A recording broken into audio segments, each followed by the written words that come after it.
Pamir, Asia Central, 13 de julio de 1990, viernes.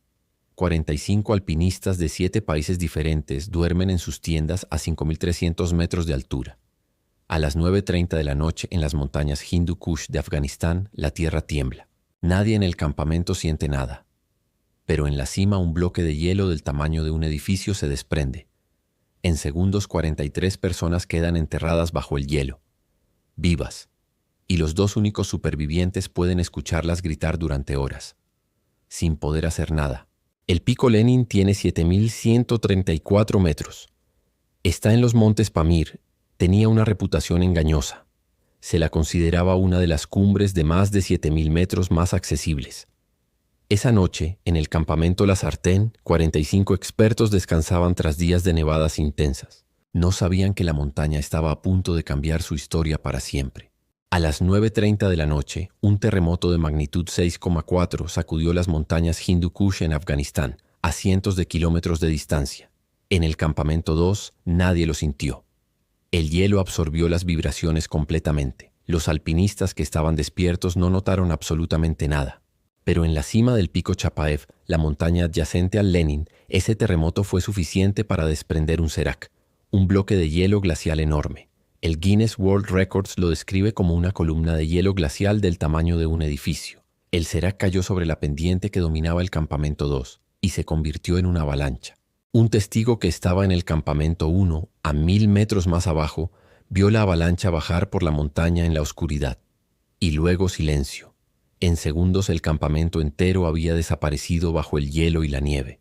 De 45 alpinistas, solo 2 sobrevivieron. Alexei Koren, soviético, y Miroslav Brosman, checoslovaco. Ambos quedaron enterrados bajo la nieve. Ambos lograron, de alguna manera, que ellos mismos tardaron en poder explicar, cavar hacia la superficie. Koren tenía el brazo roto. Brosman tenía la pierna rota. En ropa de dormir, heridos, a 5.300 metros de altura, en la oscuridad y bajo la nieve, empezaron a bajar la montaña buscando ayuda. Pero antes de irse escucharon algo que no han podido olvidar en 35 años. Voces, bajo el hielo, compañeros que seguían vivos, enterrados, gritando pidiendo ayuda. Koren y Brosman intentaron cavar, con las manos, con lo que encontraron. Pero la nieve de una avalancha se compacta como hormigón en cuestión de minutos. El hielo era ya demasiado duro para penetrarlo. No podían hacer nada.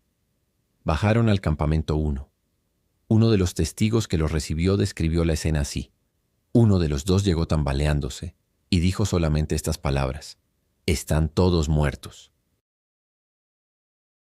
En cuanto se supo lo que había ocurrido, se organizó un equipo de rescate de emergencia. 4 alpinistas, entre ellos el americano Mark Miller y el británico Mike Cross, descendieron los 1.000 metros hasta el lugar de la avalancha en la oscuridad, con nieve cayendo para intentar llegar a los supervivientes enterrados. Cavaron con palas, cavaron con las manos. Pero para cuando llegaron, el hielo había endurecido completamente. Era imposible penetrarlo sin maquinaria pesada. El gobierno soviético envió helicópteros, equipos de rescate profesionales. Durante semanas buscaron señales de vida y trataron de recuperar los cuerpos. Solo recuperaron un único cuerpo de los 43 en 1990. Los otros 42 permanecieron en el hielo del pico Lenin durante años. Fue el lento deshielo glaciar el que empezó a devolverlos. En 2004, 14 años después del desastre, aparecieron restos humanos a 4.200 metros de altura. En 2008 emergieron más. Todos fueron enterrados cerca del campamento base, junto a una placa conmemorativa con los nombres de las 43 víctimas. La montaña todavía guarda a la mayoría de ellos. El desastre del pico Lenin del 13 de julio de 1990 es, según el Guinness World Records, el peor accidente de la historia del alpinismo. Personas de 7 países murieron en segundos por un terremoto que nadie sintió, en una montaña que todos consideraban relativamente segura. Alexei Koren, uno de los 2 supervivientes, habló años después sobre lo ocurrido. Dijo que la avalancha tenía 300 metros de ancho y que en sus 70 años de historia de la montaña nunca había ocurrido algo así. Aún así, volvió a escalar.